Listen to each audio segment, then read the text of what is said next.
Magandang hapon mga kakarwash, mga kabendot, mga ka-DIY. So ayan po, na-testing ko na siya. Pero may isa lang akong pagkakamali. So hindi ko akalain na sa wiring ako may pagkakamali. Mhm. Pero sa pressure po, wala ako naging problema. Kahit po sabay na sabay siya, pareho pa rin malakas ang pressure. So ang naging problema ko lang talaga ay sa wiring. May kinulang akong isang pyesa. Kasi ang nangyari po, pag naghulog ako sa isang coin slot dyan, alin man dyan, pareho silang gagana, sabay. So, mali na po agad ako doon. Kung may conflict akong wiring. And, napagtanto ko na may kulang akong pyesa. So, o-order pa ako. So, mapapa-standby ang aking experiment. Hihintayin ko pang dumating yung pyesa na yon. So, 90% or masasabi na nating 100% gagana po yung experiment. So, wala pong magiging problema sa experiment. Ang titimbangin lang po natin dyan, na sa tingin ko ay, syempre po, isang pressure washer, mas pwersado siya kasi dalawa na gamit. Pero, ang kagandahan niya po, less space kasi isang pressure washer lang. Kumbaga, yung mga kakaining pyesa sa paggagawa ng cage ay mas maliit kasi isang pressure washer lang. Kumbaga, titimpangin po natin. Pero yung pyesa, kagaya nga po nito, mga nakatago kong pyesa na ito, yung nagastos ko din, ay medyo magastos din talaga doon sa pyesa. Pero comparison naman sa pagbili ng isang buong pressure washer ay mas mura pa rin. Kumbaga, ang matitipid natin ay mas mura siya kung para bumili ka ng isang pressure washer. Tapos yung space po ng iyong housing, mas maliit po. Kumbaga, less space, less materials. Yung po masisave mo pagka pinagana natin ang dalawang water sa isang pressure washer. So, yun po mga titimbangin natin kung dapat ipagpatuloy o hindi dapat ipagpatuloy. Pero, kung tutuusin po, 100%, kaya siya.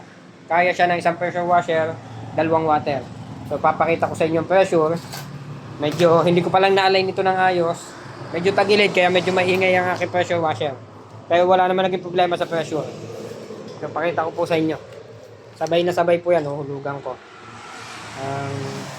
Tagligtaman po, wala tayong tagahawak ng camera. Naguhulog po ako. Ayan. Pag naghulog po ako sa isang bendo, sabay po yan gagana. Pero wala po tayong magiging problema sa pressure. Hulog. So, ayan po. Napakalakas po niyan. Ayan, hindi na tayo makapaglaba. Ano? Kita nyo naman po, napakalayo na abot. Parang bumbero sa kalakasan.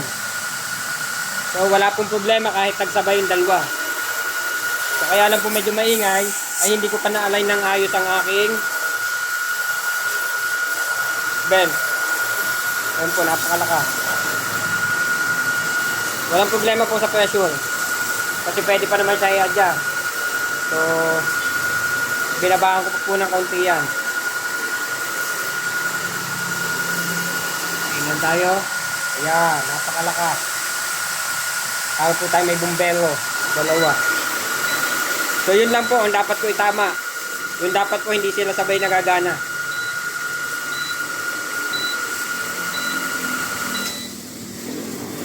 Pero may piyesa na po akong alam na kailangan bilhin para hindi siya magsabay. So, yun po. Kayo po bilang mga magkakarwash din, sa tingin nyo po ba, pwede po kayo mag-comment, advice po sa akin, kung maganda nga ba, dalawang water isang pressure washer. Kasi ang iano nga po natin yung gastos din. O comparison po natin yung mga gastos. Pero dun po sa dalawang pressure washer na gamit, mas madami po syempre yung gastos nyo. So yun po ang ating pag-iisipan. Titimbangin po natin. Hihintayin ko lang po yung piyasa nito. Ipagpapatuloy ko siya pag dumating. kukuha tayo ulit ng bakanting oras para may tuloy siya. Kasi medyo marami pa pong pa-order. Linggo nga lang po kaya hindi ako masyado nagtrabaho.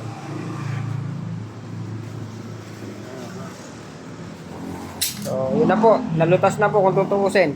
Possible po.